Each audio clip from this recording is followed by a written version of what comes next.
तो उसमें लड़ने और झगड़ने की और गुस्सा दिखाने की जरूरत नहीं है। आपको मान जाना चाहिए और दूसरे का भी ख्याल रखना चाहिए कि दूसरा जब परमिशन नहीं दे रहा है तो जरूरी नहीं है कि आप उसकी जबरदस्ती वीडियो बनाएं और अपने चैनल पर डालें। और उसकी इजाजत के बगैर अगर आप डालते हैं तो ये हराम और नाजायज काम कर रहे हैं। और इस हराम और नाजायज पैसे से जो कमाई आप हासिल करेंगे अपने चैनल के जरिए, उसकी परमिशन के बगैर आप उसकी तकरीर अपने वीडियो अपने चैनल पर डालेंगे तो जो भी उससे इनकम होगी वो सब हराम होगी और नाजायज होगी। इन मसलों को जानना चाहिए।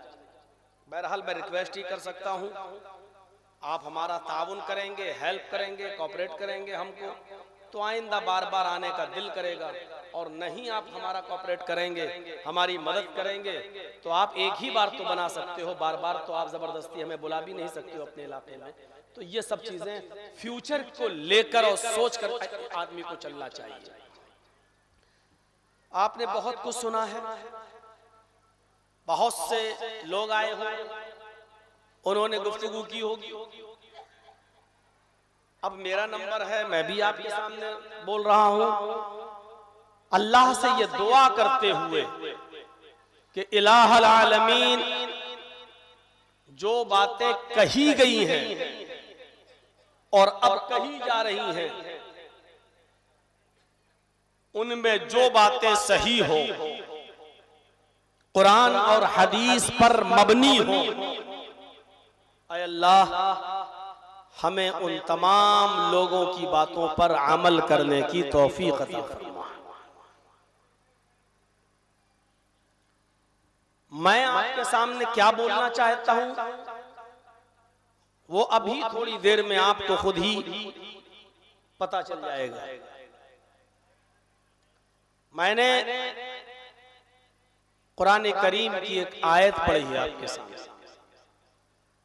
उस आयत के अंदर अल्लाह तबारक व तआला ने फरमाया, मैं बहुत ही ज्यादा कोशिश करूंगा कि आपके दिल और दिमाग तक अपनी बात को पहुंचा सकूं और बहुत आसान हिंदी और उर्दू में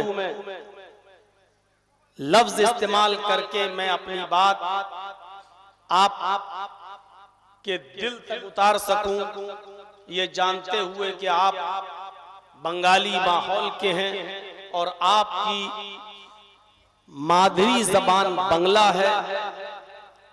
हिंदी और उर्दू को समझने और बोलने में आपको परेशानी और दिक्कत होती है, लेकिन आज के इस दौर में बहुत हद तक अब लोग समझने लगे हैं, अगरचे बोलने में उनको थोड़ी सी डिफिकल्टी होती है, परेशानी होती है।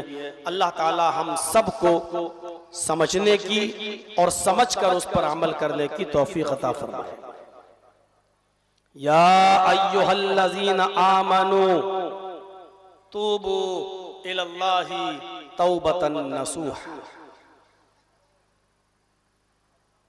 आए ईमान वालो, आए मुसलमानों, तुम सच्ची और खालिस तौबा करो। आपने उलमा से सुना होगा, मस्जिद के मिंबर पे खड़े होकर मौलवियों से सुना होगा, तौबा करो, तौबा करो, अपने गुनाह की क्षमा मांगो, माफी मांगो अल्लाह से। बहुत बहुत, लेकिन अल्लाह ने सिर्फ ये नहीं कहा कि तौबा करो, अल्लाह ने कहा कि तौबा भी करो और तौबा के साथ साथ तौबतन नसूहा। या अय्युहल्लज़ीना आमनू तूबू तौबतन नसूहा। ईमान वालो, तूबू इलल्लाही तौबतन नसूहा। मुसलमानों, तौबा तो करो लेकिन सच्ची और खालिस तौबा करो। अल्लाह तुम्हारी तौबा में झूठ नहीं होना चाहिए, तुम्हारी तौबा में मजाक नहीं होना चाहिए, अल्लाह से जब तुम अपने पाप अपने गुनाह की तौबा करो तो उसमें अल्लाह के साथ झूठ और फरेब नहीं होना चाहिए, धोखाधड़ी नहीं होनी चाहिए। मसलन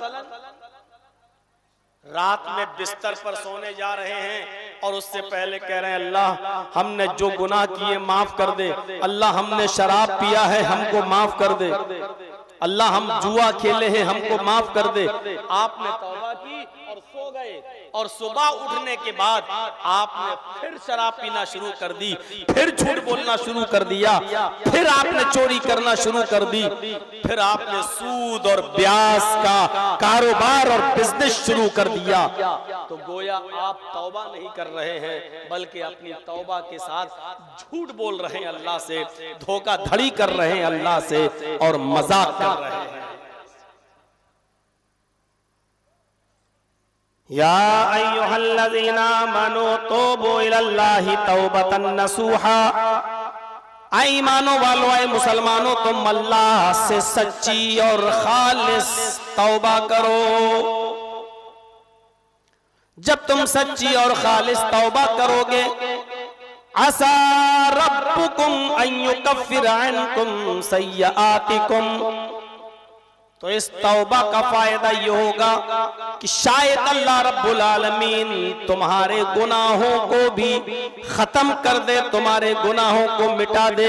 असा रब्बुकुम मन युकफ्फिर अन्कुम सय्यआतिकुम, शायद अल्लाह रब्बुल आलमीन तुम्हारे गुनाहों को मिटा दे, तुम्हारे गुनाहों को खत्म कर दे, तुम्हारे गुनाहों को डिस्ट्रॉय कर दे। वयुदखिलकुम जन्नातिन तजरी मिन तहतिहल अनहार, और तुम्हें ऐसी जन्नतों के अंदर ऐसे बागात के अंदर दाखिल फरमाए जिसके नीचे नहरें बह रही होंगी, जिसके नीचे नहरें जारी होंगी। सच्ची तौबा का फायदा। तौबा और तौबतन नसूहा में अंतर क्या है सुनिए।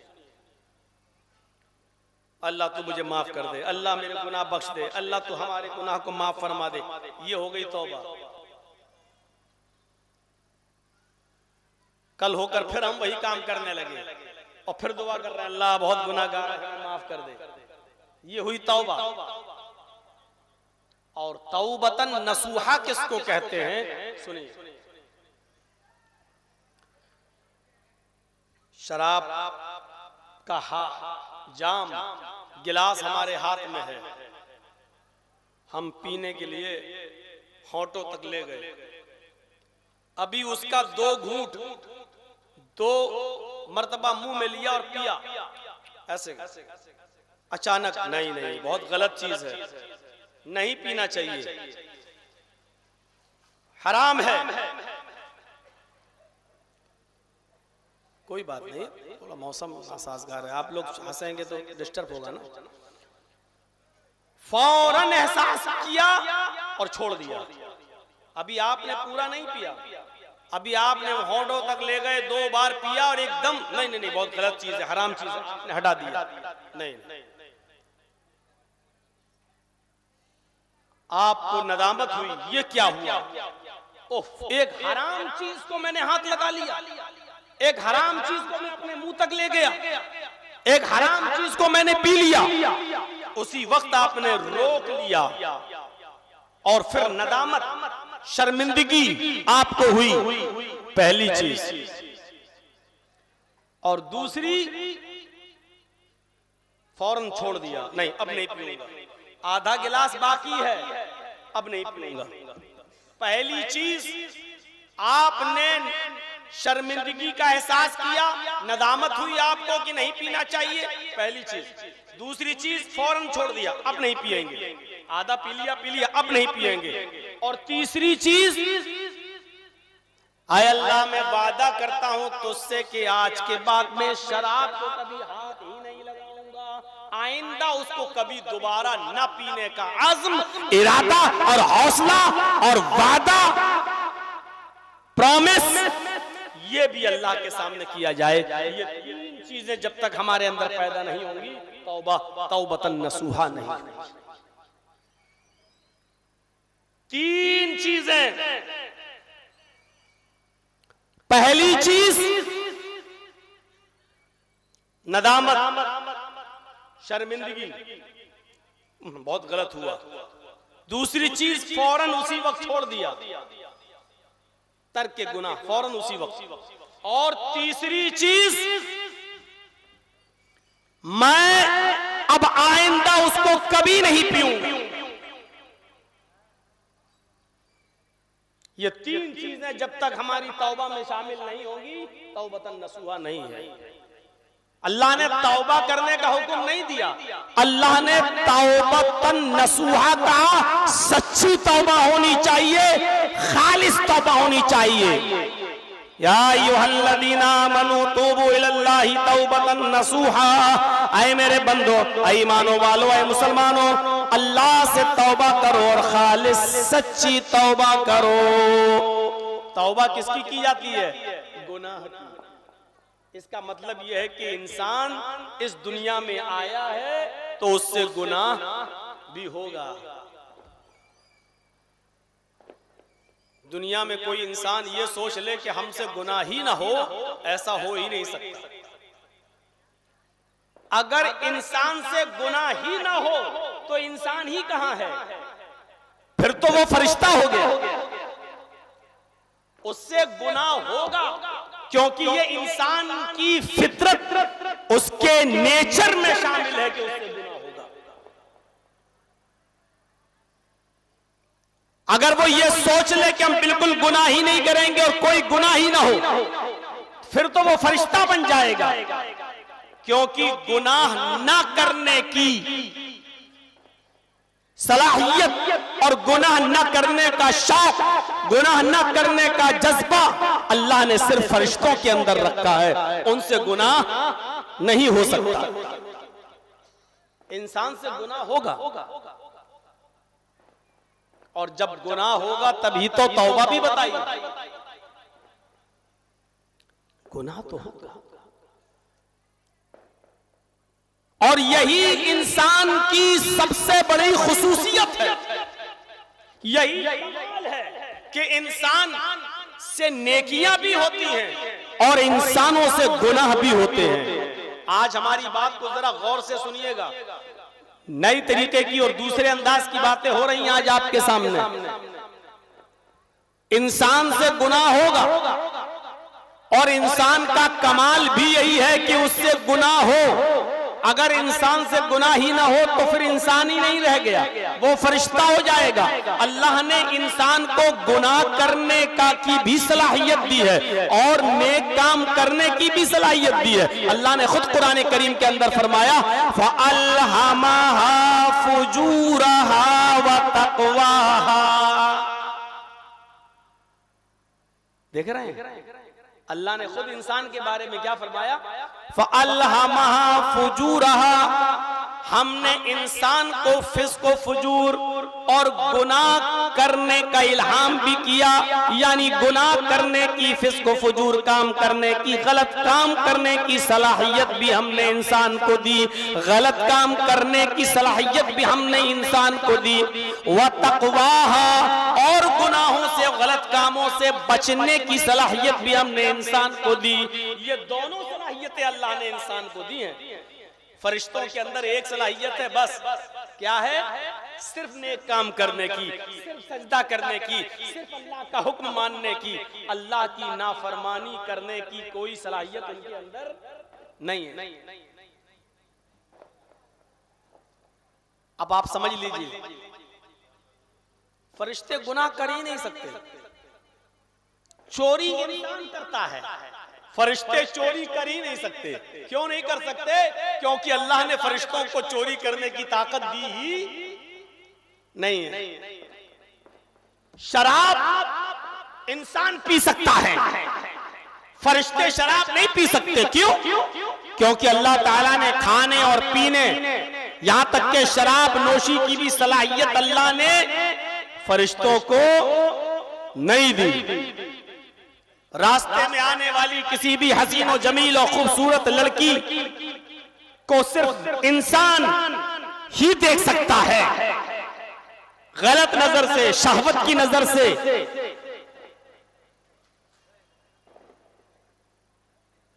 फरिश्ते नहीं देख सकते। क्यों? क्योंकि फरिश्तों के अंदर अल्लाह रब्बुल आलमीन ने वो सलाहियत रखी ही नहीं है। फरिश्ते अगर गुनाहों से बचे हुए हैं तो कोई कमाल नहीं है। समझ रहे हैं ना एक बात को? फरिश्ते अगर गुनाह से बचे हुए हैं तो इसमें फरिश्तों का कोई कमाल नहीं है। इंसान गुनाह की सलाहियत और गुनाह की ताकत रखते हुए गुनाह से बच जाए, ये सबसे बड़ा कमाल है। शराब की बोतल हमारे हाथ में है, बाप भी नहीं देख रहा है, माँ भी नहीं देख रही है, दोस्त भी नहीं देख रहे हैं, सबसे ओझल है, पूरी ताकत है, पैसा भी हमारे पास, शराब की दुकान भी खुली हुई है, हमारे पास पूरी ताकत है, पैसा भी है, शराब की बोतल खरीदने की ताकत भी है, शराब की बोतल को पीने की का वक्त भी है, हमारे पास टाइम है, हमारे पास कुदरत है, हमारे पास पैसा है, हमारे हाथ में शराब की बोतल भी है, कोई देख भी नहीं रहा है। इन तमाम मौके होने के बावजूद, इन तमाम समय होने के बावजूद और टाइम होने के बावजूद हम शराब को हाथ नहीं लगा रहे हैं। मेरा अल्लाह तो देख रहा है, मेरा रब तो देख रहा है। शराब पीने की ताकत, मौका सब कुछ था, लेकिन हम छोड़ रहे हैं सिर्फ अल्लाह की डर की वजह से। ये कमाल है, ये कमाल है। और इसी कमाल की वजह से अल्लाह रब्बुल आलमीन ने इंसानों का मकाम और इंसानों का दर्जा फरिश्तों से ऊपर कर दिया है।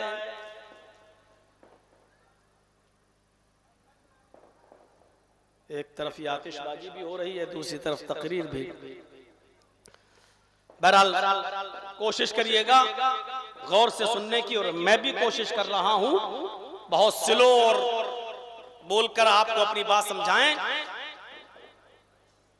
सलाहियत क्या है? सारे मौके होने के बाद भी हम शराब को नहीं पी रहे हैं, अल्लाह के डर से छोड़ रहे हैं। ये कमाल है, ये कमाल। फरिश्ते रोजा रख लें तो कोई कमाल नहीं है। फरिश्ते अगर रोजा रख लें तो कोई कमाल नहीं, क्योंकि फरिश्ते तो खाते नहीं है, पीते नहीं है, उनको प्यास ही नहीं लगती, उनको भूख ही नहीं लगती। अगर फरिश्ता रोजा से रख ले, रोजा रह ले तो क्या कमाल है भाई? वो तो खाता ही नहीं है, वो तो पीता नहीं है। कमाल ये है कि भूख हमें लग रही है लेकिन हम नहीं खा रहे हैं, प्यास हमें लग रही है लेकिन हम नहीं पी रहे हैं, बीवी की जरूरत हमें है लेकिन हम बीवी के करीब नहीं जा रहे हैं, अल्लाह के लिए सब कुछ छोड़ रहे हैं। ये कमाल है, ये आला दर्जा है। और इसीलिए अल्लाह रब्बुल आलमीन ने फरिश्तों से ऊंचा मकाम इंसानों का रखा है। अब आप समझ गए होंगे मेरी बात। फरिश्ते तौबा नहीं करते हैं। क्यों नहीं करते? क्योंकि उनसे गुनाह नहीं होता है। तौबा हमें और आपको करना पड़ती है। क्यों? इसलिए कि हमसे और आपसे गुनाह होते हैं। किसी बंदे से गुनाह हो जाए, अल्लाह की नजर में ये बुरा नहीं है। एक बात और सुन लीजिए, कोई बंदा अगर गुनाह कर बैठे तो अल्लाह की नजर में ये बुरा नहीं है। अल्लाह की नजर में बुरा ये है कि बंदा गुनाह करने के बाद अल्लाह को मनाए नहीं, अल्लाह को राजी ना करे, उससे तौबा ना करे, इस्तिगफार ना करे, मग़फ़िरत तलब ना करे। ये सबसे बड़ा गलत काम है। कुल्लु बनी आदम खत्ताऊन व खैरुल खत्ताईन अत-तव्वाबून। हर आदम के बेटे से खता होती है, हर के बेटे से गलतियां होती हैं। गलती हो जाना कोई गलत काम नहीं है, कोई बड़ा बुरा काम नहीं है, लेकिन गलती हो जाने पर तौबा न करना, ये इंसान गुनाह कर बैठे, ये गलत काम नहीं है।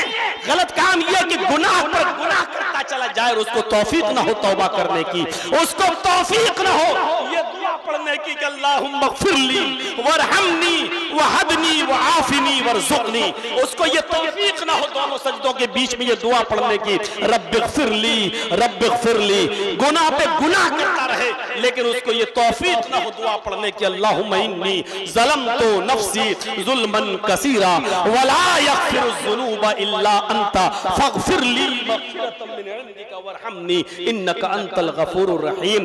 गलती करना गुनाह नहीं है, गुनाह करना गलत नहीं है। गुनाह करने के बाद हम ये दुआ ना पढ़े सजदे में, सुब्हानक अल्लाहुम्मा रब्बना व बिहम्दिका अल्लाहुम्मा मग़फ़िर ली, ऐ अल्लाह तू मेरी मग़फ़िरत फरमा दे।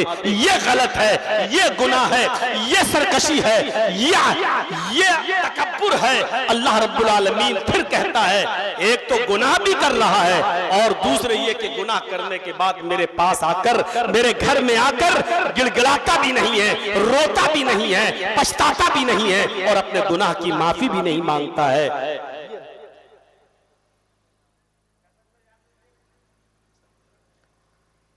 समझ गए होंगे मेरी बात को। इसीलिए अच्छा माहौल बनाओ, अच्छा माहौल बनाओ। जितना माहौल आप अच्छा बनाएंगे मेरे प्यारे साथियों, जितना आपका माहौल अच्छा, माहौल का असर पड़ता है। नेकी नेकी को जन्म देती है, बुराई बुराई को जन्म देती है। एक बात याद रखिएगा और दिलचस्प किस्सा सुनाता हूं अभी आपको। नेकी नेकी को जन्म देती है, बुराई बुराई को जन्म देती है। आप सुबह फजर की नमाज में उठ जाइए और जमात के साथ नमाज पढ़ लीजिए। अब आपका पूरा दिन बहुत अच्छा गुजरेगा। जैसे ही जोहर की नमाज का वक्त होगा आप कहेंगे देखिए जोहर का वक्त हो रहा है, चलिए चलिए नमाज पढ़ते हैं। फजर की नमाज हमने जमात के साथ पढ़ी, अब जोहर भी हम जमात के साथ पढ़ेंगे। आपकी फजर अच्छी तो जोहर भी अच्छी जाएगी, असर भी अच्छी जाएगी, मगरिब भी अच्छी जाएगी। जब इशा में आप मस्जिद में जाएंगे, अजान होगी तो आप सोचेंगे यार मेरी 4 वक्त की नमाजें नहीं छूटी, फजर नहीं छूटी, जोहर नहीं, असर नहीं, मगरिब नहीं, अब इशा की क्यों छोड़ूं। आप इशा की भी पढ़ेंगे। एक नेकी की सुबह उठकर फजर में, इस नेकी ने और नेकियों को पैदा किया। इस नेकी ने और नेकियों को पैदा किया और आपकी सारी नमाजें अच्छी, सब सही। लेकिन आपकी फजर की नमाज में कमी हो गई, नहीं उठे, सोते रहे। सुबह जब उठे तो 9 बज गए और 9 बजे उठने के बाद आप कारोबार में लग गए, नाश्ता पानी किया। जब आपने फजर नहीं पढ़ी, जोहर का वक्त है, अब आप कहोगे क्या करें, चलो यार अब कल से ही पढ़ेंगे। अब जोहर क्या पढ़ें, जब सुबह नहीं पढ़े तो अब फजर जोहर क्या पढ़ें। जोहर भी छूटी, चलो अब असर क्या पढ़ें, अब असर भी छूटी, अरे 3 छूटी तो अब चौथी का, अब तो जुमे से पढ़ेंगे नहा धोकर, अब तो हम कल से पढ़ेंगे नहा धोकर, परसों से पढ़ेंगे नहा धोकर। आपसे एक बुरा काम हुआ, सुबह फजर की नमाज आप नहीं पढ़ सके, 5 नमाजें आपकी छूट गईं। नेकी नेकी को जन्म देती है, बुराई बुराई को। नेकियों का माहौल बना। बुरे माहौल में रहोगे तो जानते हो क्या होगा, माहौल का असर पड़ता है। एक आदमी नालियां साफ करता था, गंदगी साफ करता था, लैट्रीन उठाया करता था और उसको ले जाकर फेंकने के लिए, उसका यही काम था, यही धंधा था। लैट्रीन घर घर से जाना, साफ करना, उठाना, लादना और उसको बाहर ले जाकर फेंकना। उसी माहौल में उसका बचपने से लेके बुढ़ापा, उसी माहौल में वो पला और बड़ा। बदबू सूंघ कर उसकी परवरिश हुई।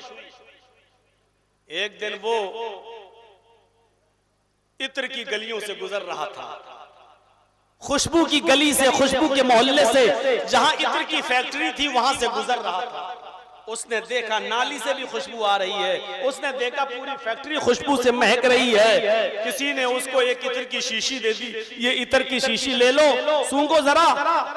इत्र की फैक्ट्री के पास से गुजर रहा था, उसने इत्र को सूंघा, बेहोश हो गया।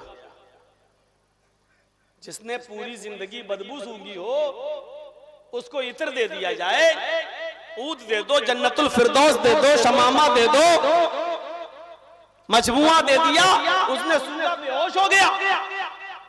लोग डर गए, ये क्या हुआ। उसको क्या नहीं किया। कोई आया उसको जन्नतुल फिरदौस सुंघाया, नहीं उठ रहा है, ऊद सुंघा रहा है, नहीं उठ रहा है, शमामा नहीं उठ रहा है, मजमुआ सुंघाया, नहीं उठ रहा है। लोगों ने गुलाब जल उसके ऊपर डाला, सारे जतन कर डाले, नहीं उठा। किसी ने उसके घर में खबर दी, उसका भाई आया, लोगों ने बताया तेरा भाई बेहोश पड़ा हुआ है, देख। उसने जब देखा दाएं बाएं, उसने इतर की फैक्ट्री देखी, उसने कहा बस बस बस बस मैं समझ गया, मेरे भाई को इतर सुंघा रहे, वो कहां से उठ जाएगा।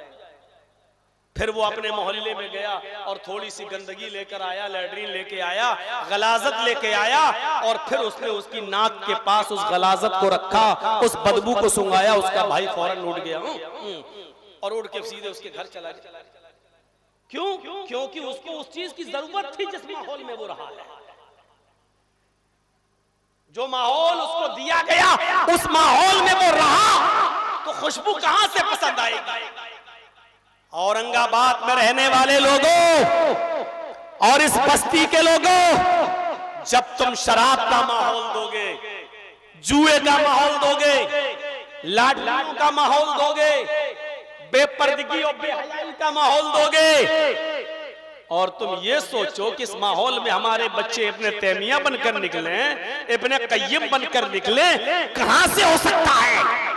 तुम्हारी बेटियां इंस्टाग्राम पर, टिकटॉक पर वीडियो बनाएं, दुपट्टे उनके सरों से नीचे आ जाएं, और कॉलेज में, कॉन्वेंट में वो पढ़े लड़कों के साथ बैठकर, और फिर तुम ये सोचो कि हमारी इस बेटी से शादी के बाद मरियम और फातिमा जैसी बेटी पैदा हो।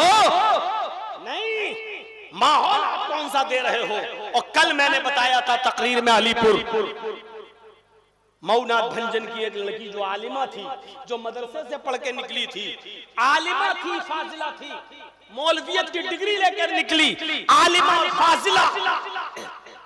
गौर करो, जिसने कुरान पढ़ा, तफसीर पढ़ी, हदीस पढ़ी, बुखारी सब कुछ, और जब फारिग हुई वहां से, तो शादी से पहले ही उसके घर वालों ने उसकी नौकरी लगा दी किसी कॉन्वेंट स्कूल में। 10-12-15 हजार रुपया महीना उसको कॉन्वेंट स्कूल में मिलने लगा। वो वहां जाके पढ़ाने लगी, और वहां पढ़ाते पढ़ाते गैर मुस्लिम लड़के के साथ उसका इश्क और मुआशिका बढ़ गया। एक हिंदू लड़के के साथ उसका इश्क और मुआशिका बढ़ गया, मोहब्बत की पतंग परवान चढ़ने लगी, और वो एक आलिम और फाजिला लड़की अपने माँ बाप को धोखा देकर एक मंदिर में जाकर उस गैर मुस्लिम लड़के के साथ हिंदू रस्म रवाज और रीति और रवाज के मुताबिक अपने बालों में सिंदूर लगाकर उसने शादी कर ली, निकाह कर लिया, और अपना नाम भी बदल दिया और अपना नाम भी बदल दिया। आज के इस माहौल में एक आलिमा, एक फाजिला लड़की के साथ ये हाल है। जब उसको कॉन्वेंट का माहौल दे दिया, जब उसको मदरसे के माहौल से निकालकर कॉन्वेंट का माहौल दे दिया, लड़के और लड़कियों का एक साथ मिलने और जुलने वाला माहौल दे दिया, तो फिर वो लड़की अपनी बाप की भी नहीं हुई, अपने खानदान की भी नाक कटाती है, अपने माँ बाप को भी रुस्वा करती है, और गैर मुस्लिम लड़के के साथ वो निकाह कर लेती है। मेरे भाइयों, सोचो कि हम कौन सा माहौल दे रहे हैं अपने बच्चों को, हम किस समाज में रह रहे हैं, किस सोसाइटी में रह रहे हैं। हमारे बच्चे रात के 12 बजे और 2 बजे घर पे आ रहे हैं, माँ बाप कौन सा माहौल दे रहे हैं अपने बच्चों को। आप माहौल ये दोगे और उम्मीद रखोगे कि हमारे बच्चे बहुत अच्छे बन के निकले, अपने माँ बाप के फर्मा बरदार निकले, तो मैं जूते मारने वाले निकलेंगे। बड़ा तो होने दो इनको। माहौल तुम ये दोगे और उम्मीद करोगे कि हमारे बच्चे हैं, सुबह जैसी मैं उठूं तो दूध हमारे सामने पेश करें, सुबह मैं उठूं तो चाय मेरे बच्चे के हाथ में और मेरे सामने पेश करे, मेरी फौरन बात मान ले। नहीं हो सकता है, क्योंकि माहौल आप कौन सा दे। बुराई को जन्म देती है, याद रखिए। सुना है ना, एक लड़की का बाप अपनी बेटी के रिश्ते को लेके बहुत परेशान था, और कोई लड़का ढूंढ रहा था कि अच्छा लड़का मिले और हम अपनी बेटी की शादी कर दें। उसको पता चला कि फला फला गांव में एक लड़का है, अच्छा है, कमाता है, खाता है, पैसे वाला है, हमारी बेटी के लिए ठीक है। वो गया, उसने डायरेक्ट लड़के से या लड़के के माँ बाप से बात नहीं की, उसने उसके पड़ोसी से बात की, और पड़ोसी से बात करते हुए कहा कि आप मुझे बताओ, मैं अपनी बेटी का रिश्ता इस लड़के से करना चाहता हूं जो तुम्हारे पड़ोस में रहता है, ये लड़का कैसा है। आप सुनिएगा, आप ही से उम्मीद है। जो आपने पर्दा डालकर इधर औरतों को, लेडीज को, ख्वातीन को बिठा दिया है, इनसे उम्मीद नहीं है कि ये कुछ सुनेंगी। इनको अपने कपड़े और अपनी चप्पल दिखाने से फुर्सत मिलेगी तब वो सुनेंगी। इनको अपनी लिपस्टिक और क्रीम और पाउडर दिखाने से जब फुर्सत मिलेगी तब ये सुनेंगी। या यूं कह लो कि इनको मौलाना जर्जीस की हिंदी या उर्दू समझ में आएगी तो सुनेंगी, नहीं आएगी तो नहीं सुनेंगी। इनसे उम्मीद नहीं है। आप सुनिए गौर से। उस लड़की के बाप ने पड़ोसी से पूछा कि इस लड़के से मैं अपनी बेटी का रिश्ता करना चाहता हूं, बताओ ये रिश्ता कैसा है। तुम पड़ोस में रहते हो, तुम्हें मालूम होगा ये लड़का कैसा है। पड़ोसी ने जवाब दिया, लड़का तो बहुत अच्छा है, पैसे वाला है, खाता पीता सब कुछ है, लेकिन एक बुराई है उसके अंदर। का क्या बुराई है? का प्याज बहुत खाता है। लड़की के बाप ने कहा, प्याज खाने से हमको क्या मतलब यार, प्याज खाता मैं समझा नहीं। अरे भाई हदीस में ये आया है कि कच्ची प्याज और कच्चा लहसुन खाकर मस्जिद में मत आइए। प्याज और लहसुन हराम थोड़ी है, मना थोड़ी है। बस अगर किसी ने खाया है तो मस्जिद में ना आए जब तक मुंह की बदबू ना चली जाए। तो प्याज बहुत खाता, इससे मैं समझा नहीं तुम्हारा मतलब। खाता तो खाने दो, और तो सब कुछ ठीक है। तो पड़ोसी बोला, नहीं प्याज भी 24 घंटे नहीं खाता है, हर वक्त प्याज नहीं खाता है। प्याज तो खाता है लेकिन नहीं खाता है। प्याज वो तब खाता है जब वो शराब पीता है। लड़की के बाप ने कहा, ओह इसका मतलब वो शराबी है। पड़ोसी ने कहा, अरे नहीं आप गलत समझ रहे हैं, वो शराब नहीं पीता है। मैं कब कह रहा हूं कि रोज शराब पीता है? वो रोज नहीं पीता, हर बार नहीं पीता। वो शराब तब पीता है जब वो तवाइफ के कोठे पर जाता है। लड़की के बाप ने कहा, है इसका मतलब वो तवाइफ के कोठे पर नहीं जाता है। देख रहे हैं, एक बुराई दूसरे बुराई को जन्म दे रही है। इसका मतलब वो तवाइफ के कोठे पर भी जाता है। पड़ोसी कहता, अरे नहीं भाई, हर वक्त वो थोड़ी तवाइफ के कोठे पर जाता है, हर वक्त नहीं जाता वो तवाइफ के कोठे पर। तवाइफ के कोठे पर तब जाता है जब जुए में बहुत सी रकम जीत जाता है। अब उसके पास बहुत सी रकम आ गई तब वो जाता है, पैसा हो गया, अब गया तवाइफ के कोठे पे। हर वक्त नहीं जाता तवाइफ के कोठे पे। लड़की का बाप कहता है, प्याज वो तब खाता है जब शराब पीता है, शराब तब पीता है जब वो तवाइफ के कोठे पे जाता है, और तवाइफ के कोठे पर तब जाता है जब वो जुए में बहुत सी रकम जीत कर आता है। इसका मतलब वो तवाइफ के कोठे पर वो जुआ खेलता है। लड़की के बाप पड़ोसी ने कहा, वो जुआ भी हर वक्त नहीं खेलता, वो जुआ भी तब खेलता है जब वो रास्ते में किसी की चोरी करता है या डाका डालता है, और जब उसके पास बहुत सा पैसा हो जाता है तब वो जुआ खेलता है। इसका मतलब वो चोरी भी करता है, डकैती भी डालता है। हाथ जोड़े बाबा, बस अब हम तुमसे कुछ नहीं पूछेंगे। तुम कह रहे हो हर वक्त ये काम नहीं करता, अरे वो शराब भी पी रहा है, तवाइफ के कोठे पर भी जा रहा है, जुआ भी खेल रहा है, चोरी और डकैती भी कर रहा है, और तुम कह रहे हो कि वो हर वक्त नहीं करता। अरे रहने दो, बस बस बस बस। उसने अपनी बेटी का निकाह फिर उसके साथ नहीं किया। एक बुराई दूसरी बुराई को जन्म देती है। इसलिए याद रखिए, जो लॉटरी खरीदता होगा ये सड़कों वाली, तो वो क्रेडिट कार्ड भी जरूर बनवाता हो। अब आप पूछो मौलाना साहब क्रेडिट कार्ड बनाना कैसा है? सवाल करेंगे आप, मौलाना साहब क्रेडिट कार्ड की रकम जायज है कि नाजायज? मेरे भाइयों, जर्जीस साहब आपको 1 लाख रुपए दे रहे हैं उधार, कर्ज आपने ले लिया। आपने कहा 1 महीने के अंदर अंदर मैं दे दूंगा। मैंने दे दिया आपको 1 लाख रुपया, ये लीजिए, 1 महीने में आप दे दीजिए, ये आपके लिए जायज हो गया। 1 लाख रुपया आपने मुझसे कर्ज लिया और 1 महीने में आपने देने का वादा किया, हमने आपको आपको दे दिया, ये तो जायज है। लेकिन अगर जर्जी साहब ये कह दें कि 1 लाख रुपया मैं दे रहा हूं और आप 1 महीने का वादा कर रहे हैं, प्रॉमिस 1 महीने में हम आपको दे देंगे, याद रखना आज 1 तारीख है, 31 अक्टूबर तक मुझे पैसा चाहिए, 1 महीने में 1 लाख दिया, 1 लाख दे देना, ठीक है। लेकिन अगर 31 अक्टूबर तक नहीं दिया तो 1 नवंबर से आपको 1,10,000 देना पड़ेगा। हम 10,000 रुपए आपसे ज्यादा लेंगे। 1 महीने में दे दोगे तो उतना ही लेंगे, 1 महीने के बाद दोगे तो हम 10,000 रुपए ज्यादा लेंगे। अब आपके लिए 1 महीने के लिए भी पैसा लेना जर्जी साहब से हराम हो गया है, क्योंकि जर्जीस ने शर्त लगाई और आप उस शर्त के ऊपर एग्री हो गए, राजी हो गए, तैयार हो गए।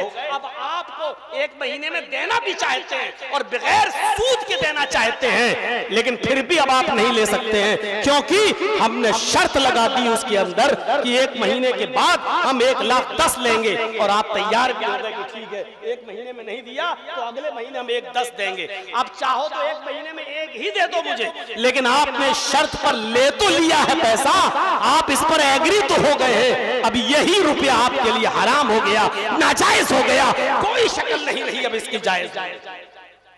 यही तो क्रेडिट मार्केट में होता है, यही तो क्रेडिट में होता है। आपको बैंक कहती है हम आपको पैसा दे रहे हैं, आप 20 दिन तक 1 महीने तक आप इस्तेमाल करिए, लेकिन 1 महीने के अंदर अंदर आपको ये पैसा हमें देना होगा। अगर 1 महीने के बाद आप पैसा देंगे तो आपको सूद समेत पैसा, ब्याज समेत पैसा देना होगा।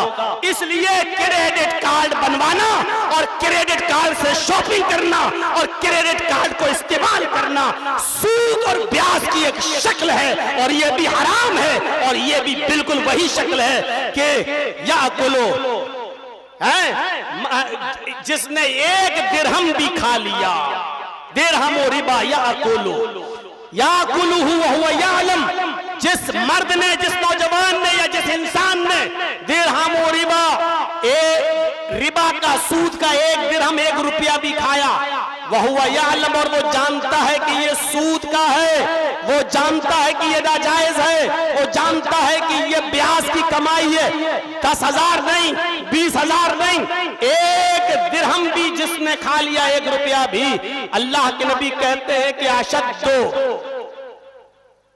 सित्तियों व सलासीना ज़नतन, 36 मरतबा, 36 बार, 36 मरतबा उसने जिना किया। सूद का 1 दिरहम खाना 36 मरतबा जिना करने के बराबर है। हम क्या माहौल दे रहे हैं अपने सोसाइटी में। आइए जरा गौर कीजिएगा मेरी बात पर। तो मैं थोड़ा सा दूर चला गया। मैं कहना यह चाह रहा था कि अल्लाह ने इंसान को गुनाहों की भी सलाहियत दी है और नेकियों की भी। गुनाह करने के मौके हैं, लेकिन गुनाह से बाज आ गया, गुनाह छोड़ दिया, ये कमाल है। अब देखिए अल्लाह के रसूल ने क्या फरमाया, सुनिए हदीस, बुखारी की हदीस, सबातुन युज़िल्लुहुमुल्लाहु फी ज़िल्लिही यौमा ला ज़िल्ला इल्ला ज़िल्लुहु, इमामुन आदिल व शाबुन नशा फी इबादतिल्लाह व रजुलुन क़ल्बुहु मुअल्लक़ुन फिल मसाजिद व रजुलानि तहब्बा फिल्लाह इज्तमा अलैहि व तफर्रक़ा अलैहि व रजुलुन तलबतहु इम्राअतु ज़ात मनसबिन व जमालिन फ़क़ाल इन्नी अख़ाफ़ुल्लाह। ये जो अभी लास्ट में मैंने जो पढ़ा है वही मैं बताऊंगा आपको, पूरी हदीस नहीं बता पाऊंगा। 7 आदमी अर्श के साए में होंगे कयामत के दिन, जब सूरज 1 मील के फासले पर होगा, लोग पसीने में डूबे होंगे, तो 7 किस्म के लोगों को अल्लाह के अर्श का साया मिलेगा। अर्श का साया 7 लोगों को मिलेगा। उन 7 लोगों में एक आदमी कौन होगा, रजुलुन तलबतहु इम्राअतु ज़ात मनसबिन व जमालिन फ़क़ाल इन्नी अख़ाफ़ुल्लाह। वो नौजवान भी अर्श के साए में होगा, वो नौजवान भी अर्श के साए में होगा जिसको किसी खूबसूरत औरत ने, जिसको किसी हसीन और जमील लड़की ने बुरे काम के लिए बुलाया, बुरे काम के लिए बुलाया। आओ देखिए थोड़ा सा समझाने की कोशिश करूंगा। एक खूबसूरत लड़की उसको बुरे काम के लिए बुला रही है, लड़का भी नौजवान है, रजुलुन तलबत इम्राअतु ज़ात मनसब, लड़का नौजवान, लड़की खूबसूरत, और लड़की उसको बुला रही आ जाओ, फोन पे कहती है कि आ जाओ, यानी लड़की के पास भी मौका है और बगैर लड़की की मर्जी के जिना नहीं हो सकता है। ये जितने भी आप केस देख रहे हैं ना, 99% केस जो आज चल रहे हैं सब फर्जी और झूठे होते हैं, क्योंकि लड़की की मर्जी के बगैर रेप हो ही नहीं सकता जब तक कि लड़की रजामंद ना हो, लड़की राजी ना हो। और इसीलिए हदीस में क्या, लड़की ने बुलाया, आओ। अब लड़का भी बहका, जाना चाह रहा है। आजकल तो तमाम मौके हैं, अब तो होटलों में भी आसानी से जगह मिल जाती है, बाकायदा अब तो ओयो के नाम से होटलें भी चलने लगी हैं। उसका मतलब ही यह है कि यहां डरने की कोई जरूरत नहीं, लड़की बस 18 साल से बड़ी होनी चाहिए और लड़का भी बालिग होना चाहिए, और आप आ जाइए और आईडी दीजिए, आधार कार्ड वगैरह लगाइए और कीजिए जो कुछ करना हो। तो सारे मौके मौजूद, लड़की तन्हा, लड़का तन्हा, लड़की ने मौका दिया, लड़के के पास भी तन्हाई है, लड़के के पास भी सारे मौके हैं, दोनों जिना करने पर आमादा है। लड़की कह रही आओ, और उसी वक्त लड़का ये कह दे इन्नी अखाफुल्लाह, नहीं मैं अल्लाह से डरता हूं, इन्नी अखाफुल्लाह, मैं अल्लाह से डरता हूं। लड़का अल्लाह से डर गया और उस लड़की को छोड़ दिया। तो ये लड़का कहां जाएगा, कहां होगा, अल्लाह के अर्श के साए में कयामत के दिन। देख रहे हैं, गुनाह करने की ताकत है इसके अंदर, मौका भी है, समय भी है, लड़की इजाजत भी दे रही है, इसके पास सब कुछ है, ताकत सब कुछ, लेकिन अल्लाह से डर गया और अपने आप को बचा लिया। ये है कमाल, ये कमाल, यही चीज फरिश्तों के पास नहीं। इसीलिए फरिश्तों से ऊंचा मकाम किसका है, फरिश्तों से ऊंचा मकाम इंसान का। क्यों? क्योंकि इसके पास ताकत थी गुनाह करने की, लेकिन अल्लाह के डर की वजह से नहीं कर सका। हजरत यूसुफ अलैहिस्सलाम का किस्सा सुना है ना, यूसुफ अलैहिस्सलाम का किस्सा। छोटे थे ना, छोटे सोतेले भाई पकड़ के ले गए, अब्बू से कहकर बहला फुसला कर जंगल में ले गए और कुएं में डाल दिया। देखिए, जो चीज मैं बताना चाहता हूं सुनिएगा। हजरत यूसुफ अलैहिस्सलाम को वीरान कुएं में फेंक दिया, बहुत छोटे थे, कुएं में डाल दिया और आ गए अपने बाप के पास रोते हुए, या बाना इन्ना ज़हबना नस्तबिकु व तरकना यूसुफ इंद मताइना फअकलहु ज़िब। अब्बू जान, हम यूसुफ को जंगल में ले गए, हम खेल कूद में लग गए, दौड़ने भागने में लग गए, वो तरकना यूसुफ इंद मताइना, और यूसुफ को हमने अपने सामान के पास छोड़ दिया। फअकलहु ज़िब, एक भेड़िया आया और वो यूसुफ को खा गया, यूसुफ को मार डाला। बेवकूफ बना रहे हैं याकूब अलैहिस्सलाम। वमा अंत बिमुमिनिन लना वलो कुन्ना सादिकीन। अय अब्बू, आप हमारी बात तो मानेंगे नहीं, आप तो हमें झूठा समझेंगे, अगरचे हम सच ही क्यों ना बोल रहे हो। बहरहाल यूसुफ अलैहिस्सलाम कुएं में पड़े रहे। थोड़ी देर के बाद एक काफिला आया, काफिला, चंद लोग, उनको प्यास लगी तो कुएं से पानी निकालना चाहते हैं। रस्सी में डोल बांधा और उस डोल को डाला कुएं में, लेकिन पानी की आवाज नहीं आ रही। पानी भरने वाले ने झांक कर देखा तो क्या देखता है कि कुएं में पानी नहीं, एक बच्चा पड़ा हुआ है। झांक कर देखा, ऐसे जब झांक के देखा तो एक लड़का नजर आया। ये पानी भरने वाला चीखा, या बुशरा हाज़ा गुलाम, आए साथियों ये तो बच्चा है, पानी लेने के लिए तुमने मुझे भेजा, कुएं में पानी नहीं आ तो एक लड़का पड़ा है, खुशखबरी हो हमें फ्री में एक बच्चा मिल गया, एक लड़का मिल गया। निकाल लिया, मिस्र लाए, मिस्र के बाजार में यूसुफ अलैहिस्सलाम को बेच दिया। छोटे से बच्चे ही तो थे, बेच दिया। कितने में बेचा मालूम है? यूसुफ अलैहिस्सलाम को कितने में बेचा? वशरऊहु बिसमनिन बख्सिन दराहिम महदूदा, चंद सिक्कों में बेच दिया, फोकट में, ऐसे ही समझ लो, कुछ नहीं, चंद टकों में बेच दिया। उनको ये था कि जल्दी से फ्री में मिल गया, जो मिल जाए मिल जाए, जो मिल। वशरऊहु बिसमनिन बख्सिन दराहिम महदूदा, चंद खोटे सिक्कों में यूसुफ अलैहिस्सलाम को बेच दिया। यूसुफ अलैहिस्सलाम अजीज मिस्र, मिस्र के बादशाह के घर में पहुंचाए गए। अजीज मिस्र की बीवी ने, बादशाह की बीवी ने देखा छोटा बच्चा, बड़ा प्यारा बच्चा। बादशाह ने कहा इसको खिलाओ पिलाओ, इसको अच्छी तरीके से पालो पोसो, आगे चलकर ही हमें नफा पहुंचाएगा, आगे चलकर ही हमको नफा पहुंचाएगा, या हम आगे चलकर इसको लड़का बना लेंगे, बेटा बना लेंगे। देखिए यूसुफ अलैहिस्सलाम के पास कितने मौके थे।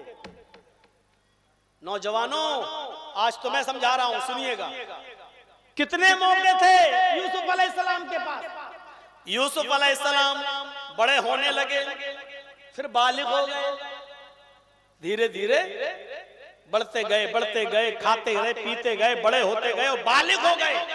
और जब बालिग हुए तो जानते हो इतनी खूबसूरती यूसुफ अलैहिस्सलाम के पास कि मिस्र के बादशाह की बीवी की नजर खराब हो गई। बनाओ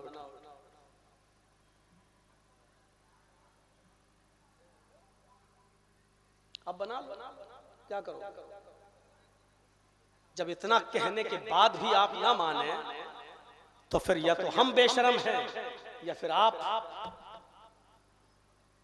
तो मेरे भाइयों सुनिए, वशरऊहु बिस्सम, बेचे गए, धीरे धीरे बड़े होते गए परवान, और फिर इतने खूबसूरत कि जब बालिग हुए तो बादशाह मिस्र की बीवी का दिल आ गया। अब मेरी माँ बहनें भी सुने और नौजवानों आप भी सुनो। बादशाह मिस्र की बीवी, एक अमीर औरत, पैसे वाली औरत किसी को अपना दिल दे दे तो सोचो वो आदमी कितना खुश होता है। चलो हमारी तमन्ना भी पूरी होगी और पैसा भी मिलेगा। अरे पैसे वाली औरत है, अपनी ख्वाहिश भी पूरी करेगी और हमारी इज्जत भी करेगी, हमको हर तरीके से खुश भी रखेगी। और होता है ऐसा, बड़े ऊंचे घरानों की औरतें ऐसा ही करती हैं, जिन पर दिल आ गया उनसे वो अपना मकसद भी हल करती है और उनको प्रॉफिट, उनको पैसा भी देती हैं। दिल्ली और मुंबई के अंदर बड़े बड़े ऊंचे घरानों की लड़कियां गलत धंधों में उतरी हुई हैं और ऐसे नौजवानों को वो तलाश भी करती हैं। मेरे भाइयों जरा सोचिए, बादशाह मिस्र की बीवी का दिल किस पर? यूसुफ अलैहिस्सलाम पर। लेकिन यूसुफ बचे रहे। मिस्र की औरतों को पता चला ये चीज सुनने के लायक, तो मिस्र की औरतों ने ताना लगाया, मारा। क्या कहा? देखो तो यार, बादशाह की बीवी को देखो क्या हो गया। हम जुलेखा नाम नहीं लेते क्योंकि हदीस की किसी किताब में सही नाम आया ही नहीं है, सिर्फ बादशाह मिस्र आया है, अजीज मिस्र की बीवी। तो बादशाह मिस्र की बीवी ही बोलूंगा मैं। तो मेरे भाइयों, बादशाह मिस्र की बीवी पर इल्जाम लगाने लगी वहां की औरतें मिस्र की। देखो तो वो पागल हो गई, अपने गुलाम को दिल दे बैठी, अपने गुलाम से लगी है, अपने गुलाम से गलत काम करना चाहती है, अपने गुलाम को दिल दे बैठी है। जब ये आवाज अजीजे मिस्र की बीवी के कानों में गई कि मेरे चर्चे हो रहे हैं, मेरे बारे में औरतें मिस्र की ऐसा ऐसा बोल रही हैं, तो उसने कहा अच्छा अब इन औरतों को सबक सिखाना पड़ेगा। उसने सारी औरतों की दावत कर दी, सारी औरतों को अपने घर बुला लिया, दस्तरखान बिछा दिया, फल रख दिए, फल छुरियां रख दी, चाकू। उन औरतों से कहा ये फल रखे हुए हैं, खाना बाद में मिलेंगे, पहले फल खाओ। उन औरतों ने चाकू उठाया और फल काटने लगी, फल काटने लगी, और जैसी फल काटती हैं, इधर बादशाह मिस्र की बीवी ने कहा आए यूसुफ इनके सामने से गुजर जाओ, आए यूसुफ इनके सामने से निकल जाओ। यूसुफ अलैहिस्सलातु वस्सलाम उन औरतों के सामने से गुजरने लगे। जब यूसुफ उन औरतों के सामने से गुजरे, जब यूसुफ उन औरतों के सामने से गुजरे, उन औरतों ने जैसे यूसुफ को देखा, मिस्र की औरतों ने जब यूसुफ को देखा तो यूसुफ अलैहिस्सलातु वस्सलाम को देखकर चीख पड़ी, हाशा लिल्लाह मा हाज़ा बशर, हाशा लिल्लाह मा हाज़ा बशर। वो चीख पड़ी ये कोई इंसान नहीं है, ये कोई इंसान नहीं है, इन हाज़ा इल्ला मलकुन करीम, ये तो कोई फरिश्ता नजर आता है, ये तो कोई फरिश्ता लगता है। अभी मिस्र की औरतें यूसुफ के बारे में कह रही थी कि देखो तो बादशाह की बीवी ने यूसुफ को, अपने गुलाम को दिल दे दिया, अपने नौकर को दिल दे दिया, और अब मिस्र की औरतें क्या कह रही हैं, मा हाज़ा बशरा, अरे ये तो इंसान ही नहीं है, इतना खूबसूरत, अरे ये तो इंसान हो ही नहीं सकता, इन हाज़ा इल्ला मलकुन करीम, ये तो फरिश्ता। मतलब क्या हुआ, अभी सिर्फ मिस्र की बादशाह मिस्र की बीवी ने दिल दिया था, जब उन सारी औरतों ने देखा तो सबका दिल यूसुफ पर आ गया। अब देखिए यूसुफ कितने खूबसूरत, सारी औरतों का दिल यूसुफ पर आ गया। अब मिस्र की औरतों ने क्या, अब बादशाह की बीवी ने क्या कहा, आए औरतों देख लिया ना मैं कितनी मजबूर हूं, सोचो जब तुम चीख पड़ी कि ये इंसान नहीं है फरिश्ता है, तो हमारे घर में तो रहा है, हमारे घर में तो पला है, हमने तो इसको बचपन से पाल पोस के बड़ा किया है। सोचो तुमने एक बार देखा तो तुम्हारा ये हाल हो गया, मेरे घर में पल कर पाल पोस कर हमने बड़ा किया तो हमारा क्या हाल हुआ होगा। तुम सबके सामने मैं कहती हूँ, चैलेंज देखो, आए मिस्र वालियों, तुम सबके सामने कहती हूँ, अभी भी मेरा दिल यूसुफ के ऊपर है। अगर इस लड़के ने मेरी बात न मानी, अगर मेरे इरादे को पूरा न किया, मेरी ख्वाहिश पूरी न की, मेरी तमन्ना पूरी न की, तो ये जेल में सड़ जाएगा। मैं इसको सख्त से सख्त सजा दिलवाऊंगी, मैं इसको जेल में पहुंचा दूंगी। मिस्र की औरतों के सामने बादशाह मिस्र की बीवी ने यह ऐलान भी कर दिया कि मैं इसको जेल में पहुंचा।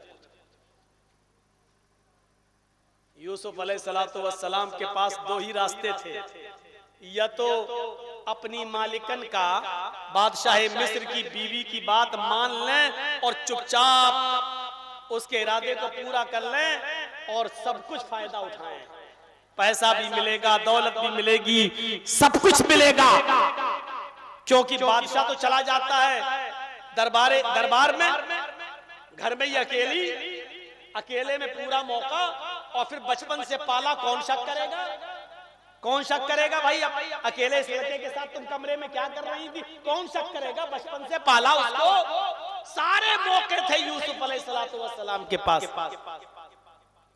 और एक दिन ऐसा हुआ भी, जानते हो क्या हुआ, उसने यूसुफ से कहा चलो काम है, यूसुफ को ले गई, एक दरवाजा खोला अंदर ले गई, दूसरा दरवाजा खोला अंदर ले गई, तीसरा दरवाजा खोला अंदर ले गई, चौथा दरवाजा खोला, उसके भी अंदर ले गई।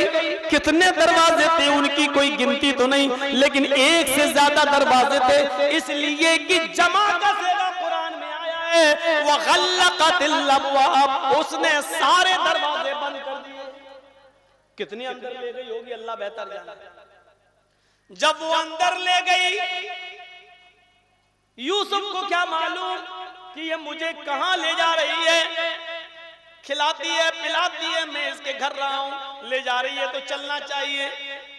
सारे दरवाजे बंद करके बेड पर बिस्तर पर लेटते हुए यूसुफ को अपनी तरफ खींचने लगी और बुलाने लगी और कहने लगी, हाय तलक, आई यूसुफ आओ, कब से मैं तुम्हारी इंतजार कर रही हूं, तुम्हारे बालिग होने का मैंने इंतजार किया है।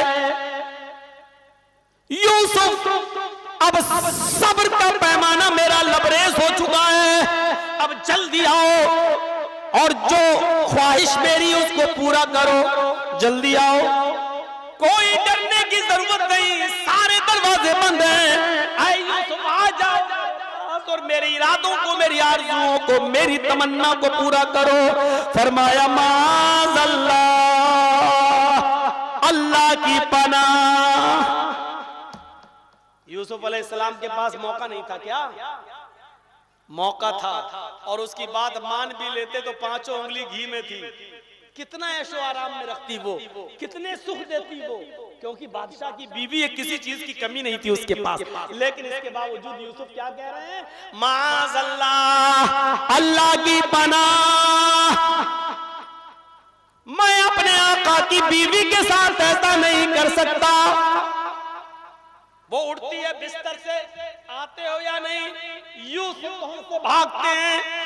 पहला दरवाजा यूसुफ ने खोला और निकलकर भागने में कामयाब, वो भी भाग रही है।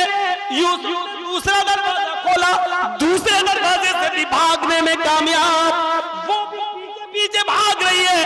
तीसरा दरवाजा खोला, भागने में कामयाब। चौथा दरवाजा खोला, यूसुफ अलैहिस्सलाम उस दरवाजे को पकड़े हुए खोलना चाहते हैं। इसने पीछे से कमीज पकड़ ली यूसुफ की, और इसने पीछे से कमीज खींचना शुरू कर दी। जब पीछे से कमीज खींची तो यूसुफ का कुर्ता, यूसुफ की कमीज पीछे से फट जाती है, और ऐसे दरवाजा पकड़े हुए थे।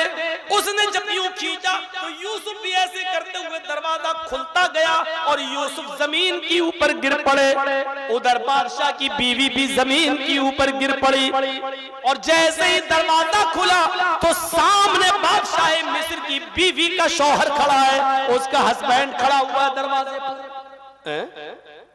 मेरी बीवी इधर गिरी है, ये इधर गिरा है, पीछे से कमीज फटी हुई है।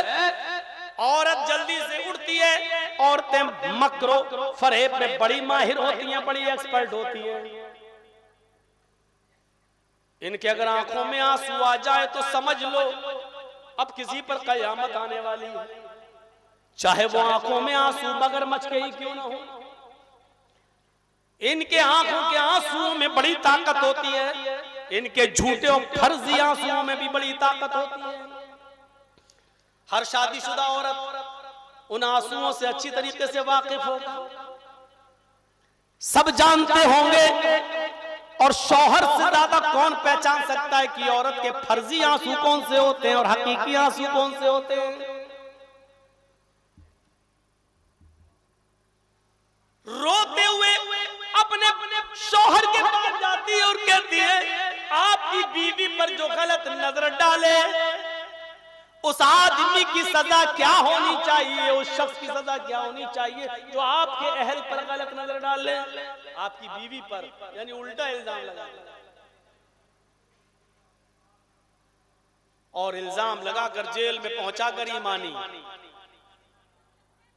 ये पूरा वाकया बताने का मेरा मकसद सिर्फ ये था कि यूसुफ अलैहिस्सलातु वस्सलाम के पास सारे दरवाजे थे, सारे रास्ते थे, टाइम भी था, वक्त भी था, लेकिन इसके बावजूद यूसुफ ने अपने आप को बचाया।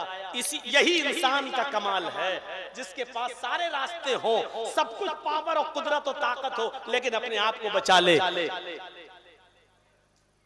यही कमाल है इंसान का। जो अल्लाह ने फरिश्तों को नहीं दिया। एक चीज और बता दूं, दुनिया में कोई ऐसी चीज नहीं है जो अल्लाह ने पैदा की हो और उसका तोड़ पैदा ना किया हो। मसलन कोई बीमारी अगर अल्लाह ने उतारी है तो उसका इलाज भी उतारा है। आपको बुखार आता है, फीवर आता है, उसका इलाज मौजूद है। आपको खांसी और जुकाम होता है, उसका इलाज मौजूद है। दुनिया में कोई बीमारी ऐसी नहीं है जो बीमारी पैदा हुई हो अल्लाह ने की हो और उसका इलाज ना उतारा हो, सिवाय मौत के। अल्लाह के नबी फरमाते हैं दुनिया में जितनी भी बीमारियां अल्लाह ने पैदा की है उनका इलाज भी पैदा किया है, लेकिन मौत के अलावा। कैंसर का भी इलाज है, लेकिन हमारी अक्ल वहां तक नहीं पहुंची है, हमारी तहकीक वहां तक नहीं पहुंची है, हमारा इल्म वहां तक नहीं पहुंचा है, लेकिन कैंसर का भी इलाज है। तो अल्लाह ने जो बीमारी पैदा की उसका इलाज भी उतारा है। जब अल्लाह ने गुनाह बनाया, गुनाह की तख्लीक की, ये गुनाह किसने पैदा किया? अल्लाह ही ने तो पैदा किया है। दुनिया में जो चीजें आई हैं, जो चीजें भी बनी है, वो अल्लाह ने पैदा की हैं। गुनाह भी अल्लाह ही ने पैदा किया है। अगर अल्लाह ने गुनाह की तख्लीक की है तो उसका इलाज भी उतारा है, उसका इलाज भी बताया है। और अल्लाह के नबी फरमाते हैं, आए अल्लाह के बंदो, आए मुसलमानों, जब भी तुमसे कोई गुनाह हो जाए, गुनाह हो जाए, गुनाह हो जाए तो तुम क्या कहोगे? जब भी तुमसे गुनाह हो जाए तो ये दुआ पढ़ लिया करो। उसका इलाज बता रहे हैं। गुनाह होगा, इलाज क्या है? नौजवानों, इस दुआ को याद कर लो, बड़ी कीमती दुआ है। अस्तगफिरुल्लाह रब्बी मिन कुल्लि ज़म्बिन व अतूबु इलैहि। मुस्लिम शरीफ की रिवायत, अल्लाह ने गुनाह भी उतारा है तो उसका इलाज भी उतारा है। अस्तगफिरुल्लाह रब्बी मिन कुल्लि ज़म्बिन व अतूबु इलैहि। मैं मग़फ़िरत तलब करता हूं अल्लाह से, जो मेरा रब है, मिन कुल्लि ज़म्बिन, हर गुनाह से, व अतूबु इलैहि, और उसी की तरफ मैं रुजू करता हूं, उसी से मैं तौबा करता हूं। मग़फ़िरत तलब करो, अल्लाह ने गुनाह उतारा है तो उसका इलाज भी उतार दिया है। मांगो। अल्लाह के नबी फरमाते हैं, इस्तगफिरू रब्बकुम व इन्नी लअस्तगफिरुल्लाह फिल यौमि मियत मर्रा। अल्लाह के बंदो, अल्लाह से मग़फ़िरत तलब करो। अल्लाह के बंदो, अल्लाह से अपने गुनाहों की माफी मांगो। मैं दिन भर में 24 घंटे में, सुबह और शाम, मैं एक दिन एक रात में 100 से ज्यादा बार अल्लाह से मग़फ़िरत तलब करता हूँ। व इन्नी लअस्तगफिरुल्लाह फिल यौमि मियत मर्रा। मैं 100 से ज्यादा बार अल्लाह से मग़फ़िरत तलब करता हूँ। मेरे नबी जिनसे गुनाह नहीं होता, मेरे नबी जो मासूम अनिल खता है, हमारे नबी जिनसे गुनाह नहीं हो सकता, वो 100 से ज्यादा बार अल्लाह से मग़फ़िरत तलब कर रहे हैं, अल्लाह से माफी मांग रहे हैं। तो फिर हमें और आपको अल्लाह से कितनी मग़फ़िरत करना चाहिए, कितना इस्तिग़फ़ार करना चाहिए और मग़फ़िरत तलब करनी चाहिए, और अपने गुनाहों से कितनी माफी मांगनी चाहिए। अल्लाह ने नबी अकरम को हुक्म दिया, आए मोहम्मद सल्लल्लाहु अलैहि वसल्लम, दुनिया में अपने रब से मग़फ़िरत मांगो। वक़ुल रब्बिग़फ़िर वरहम व अंता खैरुर राहिमीन। ऐ नबी कहो, रब्बिग़फ़िर, अल्लाह बख्श दे, वरहम, मेरे ऊपर रहम फरमा, व अंता खैरुर राहिमीन, तू बेहतरीन रहम करने वाला, तू सबसे अच्छा रहम करने वाला है। ये बताइए दुआ कौन है जो इतनी सी दुआ याद नहीं कर पा रहे हैं?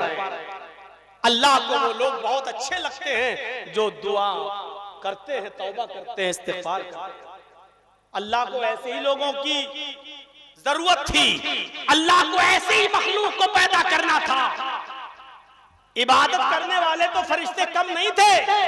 आप क्या समझते हो, आपको सिर्फ इबादत के लिए पैदा किया है? इबादत के लिए क्या फरिश्तों की कमी थी? अरे फरिश्ते तो अल्लाह की इतनी इबादत करते हैं कि आज भी बैतुल मामूर का तवाफ होता है। आज भी बैतुल मामूर, छठे आसमान के ऊपर बैतुल मामूर है। जैसे खाने काबा का तवाफ होता है, ऐसी फरिश्ते बैतुल मामूर का तवाफ करते हैं। 7 चक्कर लगाया, एक तवाफ हो गया।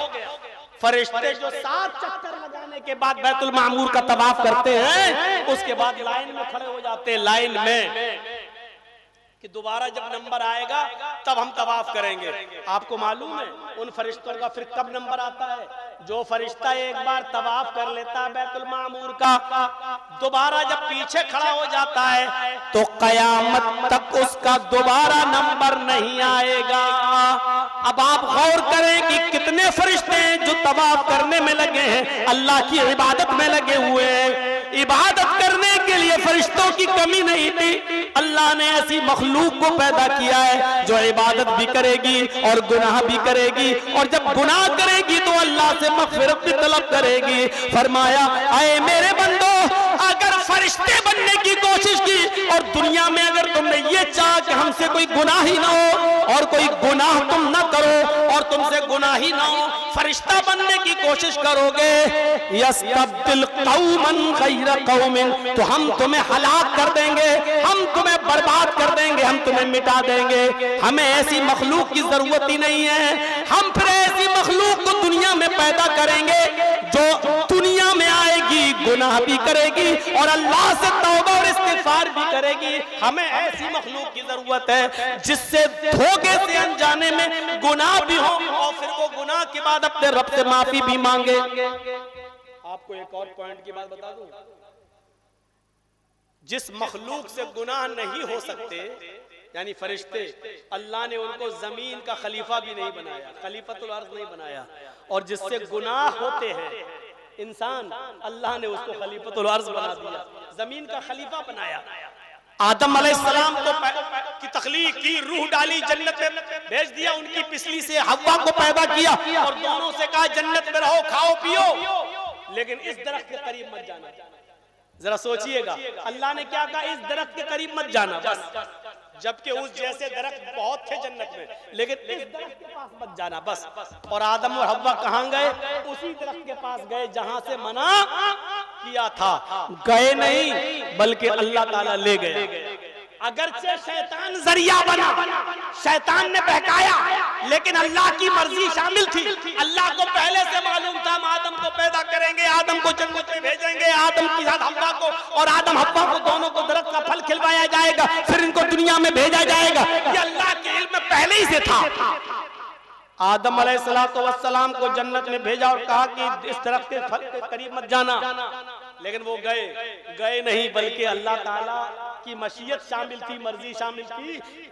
गुनाह खता हुई, गलती हुई, बल्कि अल्लाह ताला ने कराई, गुनाह की प्रैक्टिस कराई गई, गलती की प्रैक्टिस कराई गई। और जब गुनाह कर बैठे, खता कर बैठे, तो जन्नती लिबास उतर गया।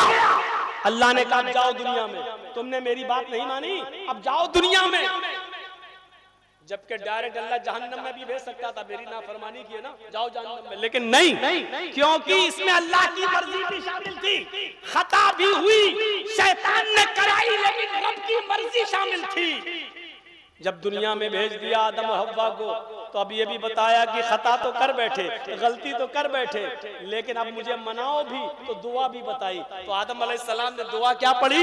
रब्बना ज़लमना अनफुसना व इल्लम तग़फिर लना व तरहमना लनकूनन्ना मिनल खासिरीन। और करो, यहाँ एक गुनाह की, एक गलती की पैदाइश हो रही है, आदम से खता कराई जा रही है, तो आदम से खता हुई, अल्लाह ने उस खता को मर्जी शामिल थी कराया, तो फिर अल्लाह ने दुआ भी बताई कि अब उस गलती को कैसे मिटाया जाए, उस गुनाह को कैसे खत्म किया जाए। तो आदम दुआ कर रहे हैं, रब्बना ज़लमना अनफुसना व इल्लम तग़फिर लना व तरहमना लनकूनन्ना मिनल खासिरीन। ऐ हमारे रब, हमने अपने नफ्सों पर जुल्म किया है, अगर तूने हमको माफ न किया और हमारी मग़फ़िरत न फरमाई, रहम न किया, लनकूनन्ना मिनल खासिरीन, तो हम नुकसान उठाने वालों में से हो जाएंगे। आदम अलैहिस्सलाम ने ये दुआ करी, तब अल्लाह रब्बुल आलमीन ने उनको माफ किया।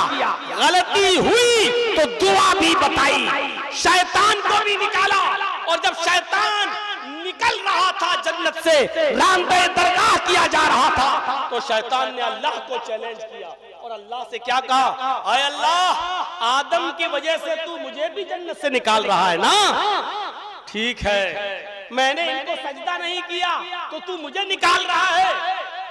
अरे ये मिट्टी से पैदा है, मैं आग से, आग कभी मिट्टी के सामने नहीं झुक सकती।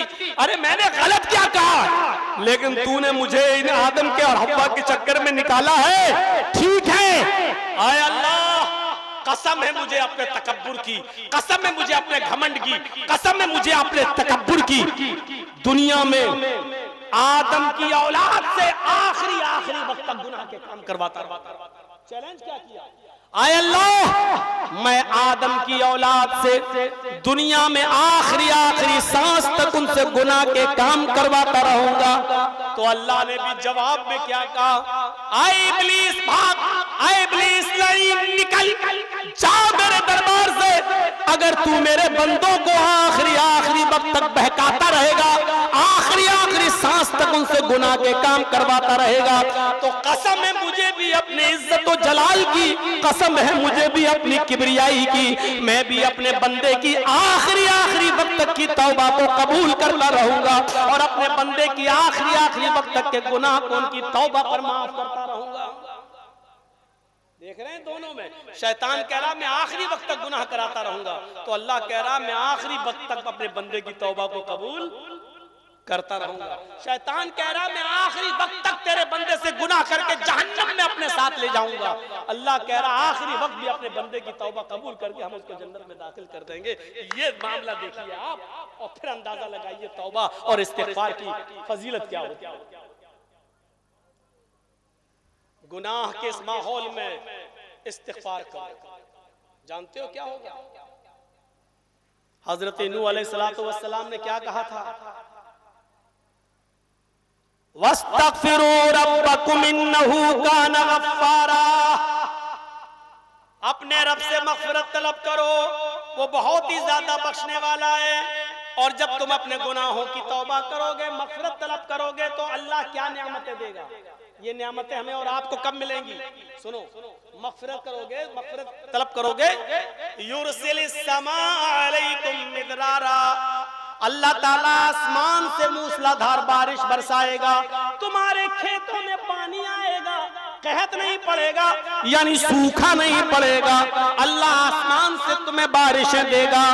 पहली चीज, युरसिलिस समा अलैकुम मिदरारा व युमदिदकुम बिअमवालिन व बनीन, अल्लाह तुम्हें माल अता फरमाएगा और तुम्हें औलादें देगा।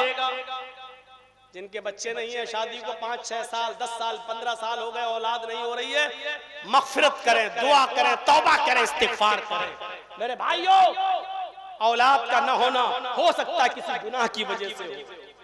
युमदिदकुम बिअमवाल, अल्लाह तुम्हारी मालों के जरिए मदद करेगा, वह बनीन, और तुम्हें औलादें अता फरमाएगा, तुम्हें बेटे बेटियां देगा।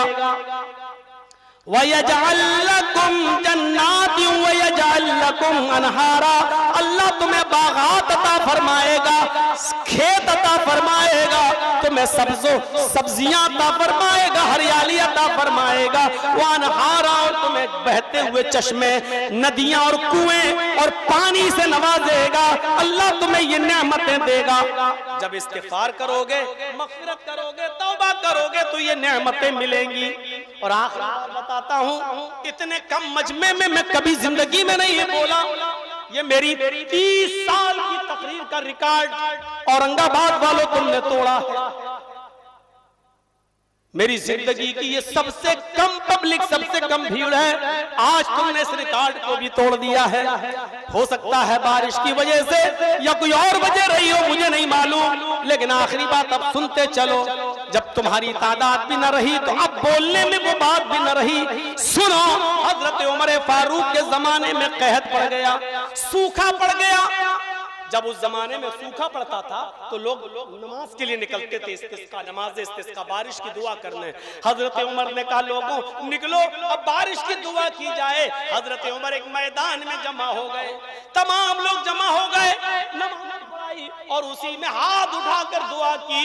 और सिर्फ दुआ क्या किया, अल्लाह हमें बख्श दे, अल्लाह हमारी मग़फ़िरत फरमा, अल्लाह हमारे गुनाहों को माफ कर दे, अल्लाह जितने लोग आए हैं इन सब के माफ फरमा दे, अल्लाह हमारी मग़फ़िरत फरमा दे। सूखा पड़ा है, बारिश की दुआ ही नहीं कर रहे हैं। क्या कह रहे हैं? अल्लाह हमारी मग़फ़िरत फरमा दे, अल्लाह हमारे गुनाह को मिटा दे, अल्लाह हमारी मग़फ़िरत फरमा दे। बस ये दुआ करी। तफ़सीर इब्न कसीर पढ़ी है और ये दुआ करके चले आए। लोगों ने कहा अमीरुल मोमिनीन ये क्या बात रही, हम तो बारिश की दुआ करने के लिए गए थे और आपने बारिश के लिए एक लफ्ज भी अल्लाह से दुआ नहीं की। आपने ये नहीं कहा अल्लाह सूखा पड़ा है बारिश बरसा, अल्लाह रहमत की बारिश फरमा। आपने एक लफ्ज भी दुआ नहीं फरमाई बारिश की, सिर्फ ये फरमाया मग़फ़िरत फरमा दे, अल्लाह मेरे गुनाह बख्श दे, अल्लाह हमारे गुनाहों को मिटा दे। ऐ अल्लाह, ऐ अमीरुल मोमिनीन, ऐ उमर फारूक, आपने बारिश की दुआ क्यों नहीं की? हजरत उमर फारूक ने रोते हुए फरमाया, हाँ मैंने बारिश के लिए दुआ नहीं की, लेकिन बारिश जिस वजह से रुक जाती है मैंने वो काम किया है। ऐ लोगों, मैंने अपने गुनाहों की मग़फ़िरत तलब की है, अल्लाह से तौबा की है। ऐसा करके मैंने आसमान के उन दरवाजों को खटखटा दिया है, आसमान के उन दरवाजों को निचोड़ दिया है जहां से बारिश हुआ करती है। यानी अल्लाह से मग़फ़िरत तलब करेंगे तो बारिश भी होगी। और उसके बाद में फरमाया, क्या तुमने कुरान नहीं पढ़ा? अल्लाह फरमाता है इस्तग़फ़िरू रब्बकुम इन्नहु काना गफ़्फ़ारा युरसिलिस समा अलैकुम मिदरारा। जब तुम अपने रब से मग़फ़िरत तलब करोगे, जब तुम अपने रब से गुनाह की तौबा करोगे तो अल्लाह आसमान से तुम्हें बारिशें देगा, आसमान से तुम्हारे ऊपर बारिशें नाज़िल फरमाएगा, तुम्हें माल देगा, औलादे देगा, बागात देगा और तुम्हें पानी खेत नल और कुओं से नवाजेगा।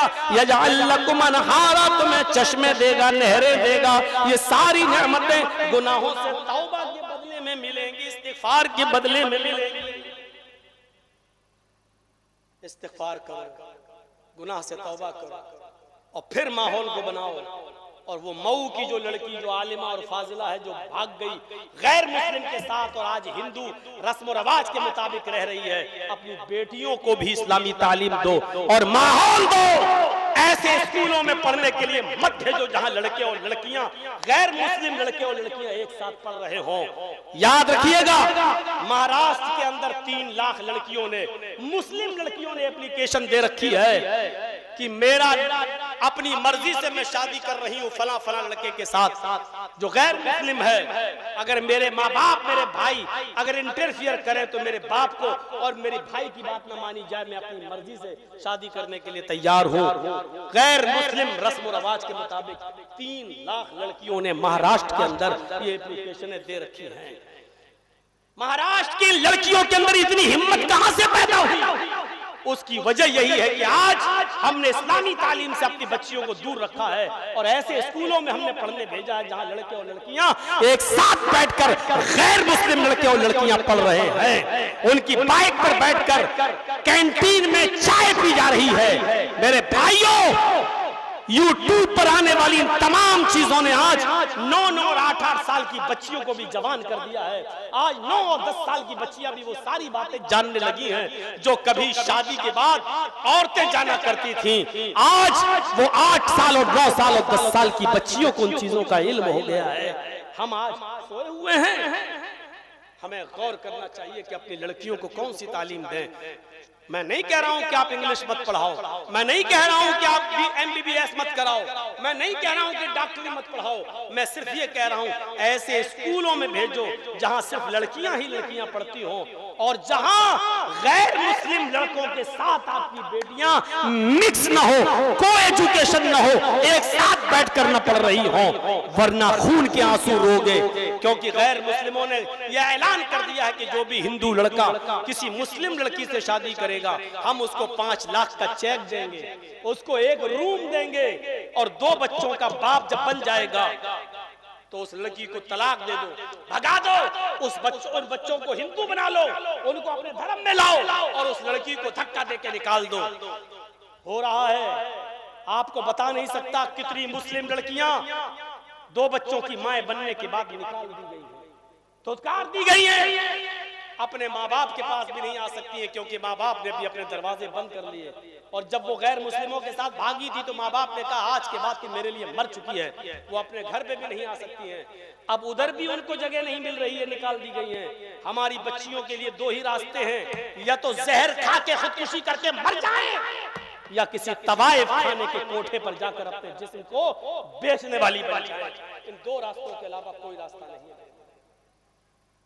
ये जवानी के जोश में आज गैर मुस्लिमों के साथ शादियां कर रही है ना, 2 बच्चों की मां बनने के बाद इनको पता चलेगा नहीं हमारा जीवन साथी ऐसा नहीं हो सकता है। ये तो मैं आज कह रही हूँ ना, क्यों? क्योंकि जवानी का जोश है इसलिए। अरे जो हिंदू कौम आज तक अपने दलितों को अपने पास न रख सके हो, दलितों को न अपना सके हो, कभी किसी ब्राह्मण को और दलित को एक साथ मंदिर में पूजा करते हुए देखा? नहीं देखा होगा। कभी किसी ब्राह्मण को और दलित को एक साथ खाना खाते हुए देखा? नहीं देखा होगा। जो कौम आज तक अपने दलित हिंदू समाज को हिंदू का मुकाम न दे सकी हो, अपने समाज में बराबर का दर्जा न दे सकी हो, वो कौम आपकी बेटियों को दर्जा देगी? वो कौम आपकी बेटियों को पूरा पूरा हक देगी? कहां पड़े हुए हो और कहां सो रहे हो मेरे भाइयों, ये उम्मीद मत रखिएगा। चलिए, खींचते हुए तानते हुए मैंने 1.5 घंटे का अपना वक्त पूरा कर दिया और मैंने अपनी वजह भी बता दी कि आज ये जिंदगी में 30 साल तकरीर की जिंदगी का ये रिकॉर्ड है कि आज मैं इतने कम लोगों में खिताब कर रहा हूँ। अल्लाह से दुआ करता हूँ कि बारे अल्लाह हमारी खताओं को माफ फरमा दे, हमारे गुनाहों को बख्श दे, हम जमीआ मुसलमानों पर रहम फरमा, हमें तौबा करने की तौफीक अता फरमा, हमें अपने मुआशरे को संभालने की तौफीक अता फरमा, हमारे मुआशरे की इस्लाह फरमा, हमारी बेटियों की हिफाजत फरमा, हमारी बेटियों को इस्लामी तालीम से नवाज दे इलाहुल आलमीन, हमारी माँ बहनों को पर्दे की तौफीक अता फरमा, हमारे बच्चों को इस्लामी माहौल में पलने और बढ़ने की तौफीक अता फरमा। ऐ अल्लाह, जब तक तो हमें जिंदा रख, इस्लाम पे जिंदा रखना, और जब हमारा खात्मा हो तो ईमान पर हमारा खात्मा फरमाना। वमा अलैना इल्लल बलागुल मुबीन व आखिरु दावाना अनिल हम्दुलिल्लाहि रब्बिल आलमीन। अस्सलामु अलैकुम व रहमतुल्लाहि व बरकातुहू। मदरसे के ताउन के लिए अगर कुछ लोग मजीद देना चाहें तो दे सकते हैं। अब तो इतने कम लोगों में अच्छा भी नहीं लग रहा कि किससे कहा जाए कि दो और किससे कहा जाए न दो। तो मेरे भाइयों, अभी वक्त है, यहाँ लोग बैठे हैं, वो लाकर स्टेज पर दे सकते हैं, और जो मदरसे का ताउन करेगा अल्लाह रब्बुल आलमीन उसको उसका पूरा पूरा अजर अजीम अता फरमाएगा। अस्सलामु अलैकुम व रहमतुल्लाहि व बरकातहू।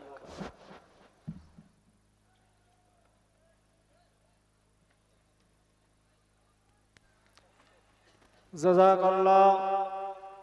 আমাদের সুদূর উত্তরপ্রদেশ থেকে আগত শেখ জারজিস আনসারী